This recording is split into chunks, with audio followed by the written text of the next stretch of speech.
Hi friends, we're learning about fairy tales, so I found this book, The Mermaid by Jan Brent, all about fairy tales. Now, it's called The Mermaid, and you may think it's going to be a little mermaid story, but it's actually going to be similar to a different fairy tale.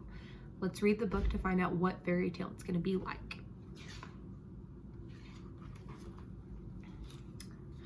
Under the sea, an octopus family got ready for a swim before breakfast. "Time to put on your new hat, baby," said Akasan. Baby did not like the floppy new hat. The hat was not happy either. As the octopus family set off behind their house, a little mermaid spotted their front door. Kinero had been drifting in a warm current with her pufferfish friend. "Take care," Puffer warned. "You never knew who may live there." "But I'm so curious," she said. Kinero sashayed toward the seashell house.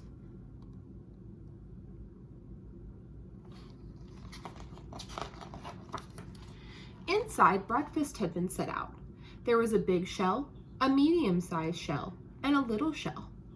Kinero took a bite from the great big shell. "Too crunchy," she said.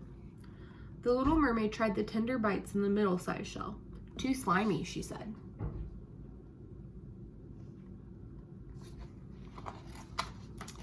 Puffy could guess what was coming next. Kinero sidled up to the little shell. In a minute, the tempting tidbit had disappeared. "Just right," she said. "All gone," said Puffy, as he wondered whose breakfast it really was. Kinero floated around the seashell house and saw 3 chairs. There was a big chair, a medium-sized chair, and a little chair.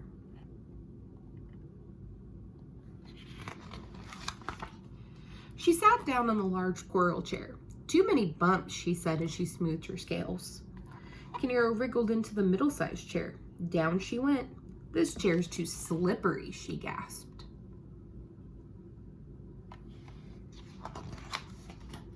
The little chair was the prettiest of all, and Kinero sat on it. "Just right," she said. She gave her fins a flipperty-flip. All that wiggling broke the chair to bits.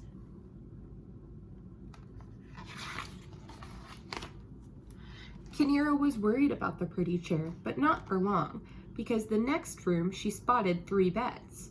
She and Puffy had been swimming for hours and were ready for a nap. She swam over and settled in. "What sweet dreams we'll have," she told her friend. "But someone has been eating in that bed, and there were smashed seashells and crab claws all around. This bed is too messy," she sighed. She flopped down on the middle-sized bed. "This bed is too squishy," she complained as Kinero patted her tiara. She spied the last small bed. It rocked like a cradle in the tide. She set her head down on a pillow star and fell sound asleep.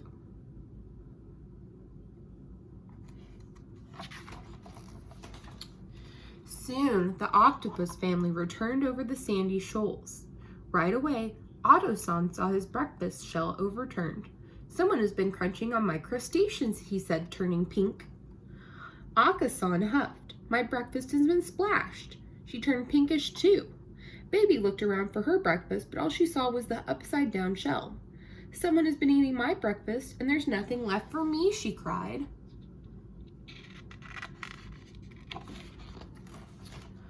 Otto-san saw that his coral chair looked different. "Someone has been sitting on my chair," he announced, now even redder. Akasan went from pink to red when she saw her chair. "Who's been squashing my chair and scattering my teacup?" she asked. Baby saw her beautiful chair all in pieces. The hermit crabs were taking it. "My chair is going, gone," she cried.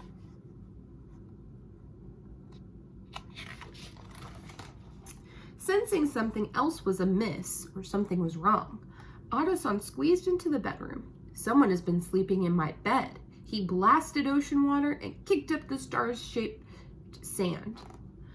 Puffy felt the ripples as Akasan jetted toward her bed.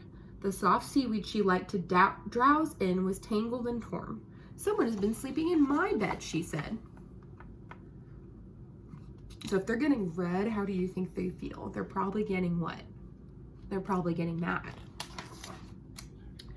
Baby octopus peeked into her tiny bed and saw a beautiful mermaid.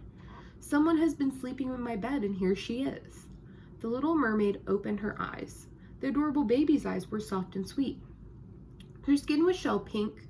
Her graceful arms danced, but she was wearing the oddest hat the little mermaid had ever seen.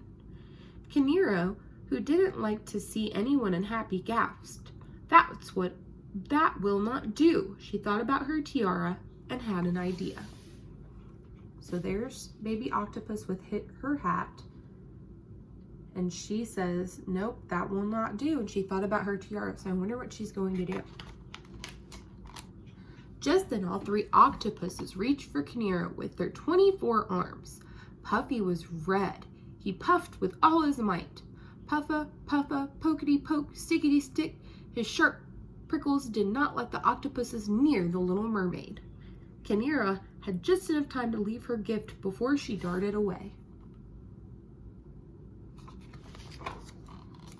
Kinero, Puffy, and their new friend, Eagle Ray, swam away from the seashell house. They couldn't stop smiling about baby octopus's crowning gift. So what is she missing in this picture? What did you think she gave to little baby octopus? She looked radiant in her beautiful new tiara.